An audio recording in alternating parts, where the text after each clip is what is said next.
habis, Bapak. Terima kasih. Hadirin harap tenang. Baik. Hadirin harap tenang, kita akan lanjutkan. Hadirin harap tenang, kita akan lanjutkan. Nanti kita akan kasih kesempatan untuk memberikan apresiasi kepada para calon presiden. Baik, selanjutnya kita akan beralih ke pertanyaan untuk calon presiden nomor urut 3. Kami persilakan kepada panelis Bapak Al Makin untuk mengambil subtema di fishbowl. Kami persilakan kepada panelis.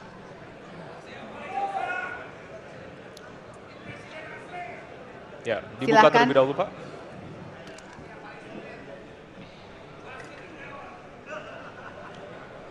Diperlihatkan kepada moderator dan hadirin pemerintahan dan peningkatan pelayanan publik.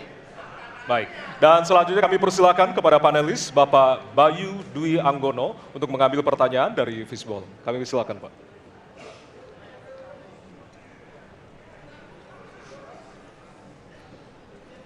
Bisa ditunjukkan amplop C.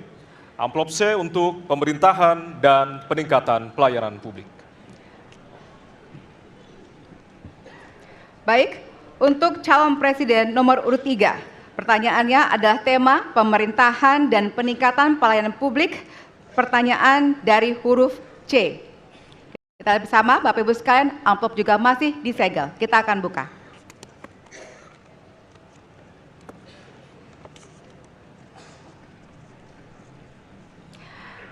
Indeks pelayanan publik di Indonesia stagnan. Sementara Undang-Undang Pelayanan Publik menghendaki persamaan pelakuan dan memperhatikan kepentingan khusus kelompok rentan, perempuan, anak, dan disabilitas. Pertanyaannya, apa program strategis Anda untuk meningkatkan kualitas pelayanan publik yang berkeadilan? Waktu 2 menit dimulai dari sekarang. Kebetulan saya punya pengalaman 10 tahun menangani soal ini. Mengajak mereka berpartisipasi sejak awal, satu, menghadirkan dalam setiap musrenbang kelompok perempuan, penyandang disabilitas, anak-anak, kelompok rentan yang lain termasuk orang tua. Kenapa? Agar pengambil keputusan mereka aware, mereka peduli apa yang mereka rasakan.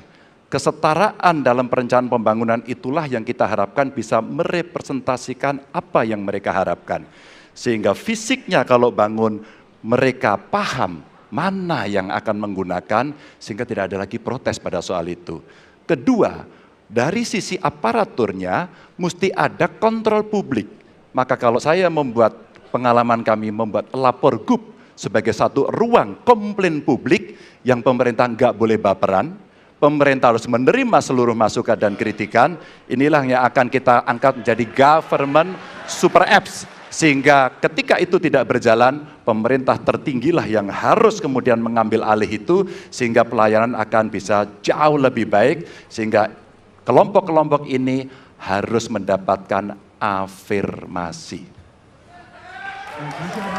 Pak Ganjar, masih ada waktu? Cukup. Baik. Cukup, baik, terima kasih. Ya. Dan kami persilakan kepada calon presiden nomor urut 1 untuk menanggapi jawaban dari calon presiden nomor urut 3. Waktu Anda 1 menit dimulai dari sekarang, Pak. Prioritaskan pada pelayanan mereka yang rentan. 1, penyandang disabilitas. 2, perempuan, terutama ibu hamil. 3, anak-anak dan lansia. Itu prioritas. Kemudian pelayanannya. Buatkan pelayanan yang transparan dan terukur. Pelayanan pemerintah itu tidak ada yang baru. Semua yang dilayani pemerintah itu hal yang berulang. Jadi kalau disebut masalah itu pasti pernah terjadi sebelumnya. Pasti berulang. Lalu apa yang dikerjakan? Kami buat ketika dulu di Jakarta namanya Jaki. Jaki adalah sebuah super apps yang membuat setiap pelayanan ada ukurannya. Contoh, bila lapor pohon tumbang, maka kami memberikan arahan kepada jajaran berapa jam harus beres. Ketika dikatakan ada laporan tentang peristiwa X, maka berapa waktunya harus beres. Semua ukuran pelayanan dibuat transparan. Lalu publik yang melapor tahu persis, saya lapor kapan, harus selesai kapan. Dengan begitu standarisasi akan bisa terjadi. Terima kasih. Baik. Terima kasih atas Tanggapannya silahkan kepada calon presiden nomor urut 2 untuk menanggapi jawaban calon presiden nomor urut 3. Waktunya 1 menit dari sekarang. Menurut pandangan saya, kelompok rentan itu juga termasuk para petani dan nelayan. Dan yang saya dapat setelah saya keliling, khususnya di Jawa Tengah, Pak Ganjar, petani-petani di situ sangat sulit dapat pupuk. Dan mereka mengeluh dengan kartu tani yang Bapak luncurkan, ini mempersulit mereka dapat pupuk. Jadi sebetulnya mereka ingin pupuk itu pengadaannya disederhanakan. Saya kira mungkin Bapak bisa menjawab masalah itu. Terima kasih. Waktu Pak Prabowo. Cukup. Cukup. Nggak usah lama-lama.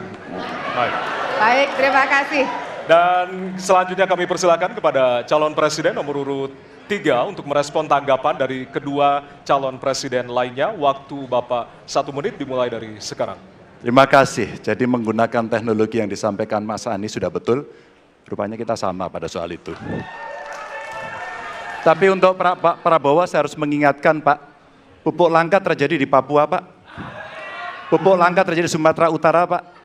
Pupuk langka terjadi di NTT, NTB, Kalimantan Timur termasuk bensin. Mungkin Bapak sedikit agak lupa untuk saya bisa mengingatkan karena Bapak pernah menjadi ketua HKTI. Pak, data petani kita tidak pernah beres. Maka kalau kemudian satu data petani itu bisa kita kelola, maka distribusi pupuknya harus bisa sampai dan tepat sasaran. Pada saat yang sama, kuota pupuk tidak boleh dibatasi. Maka ini yang saya telepon langsung kepada Pak Wapres saat itu. Pak Wapres please, kasih tambahan. Kalau tidak cukup. Dan ini terjadi di seluruh Indonesia. Maka inilah mesti kita kerjakan nanti. Baik. Masih ada waktu? Mau ditambahkan Pak? Cukup. Cukup? Cukup. Baik. Baik, terima kasih. Hadirin, kita akan beralih ke pertanyaan selanjutnya untuk calon presiden nomor urut 1. Kami persilakan kepada panelis Bapak Gun Gun Herianto.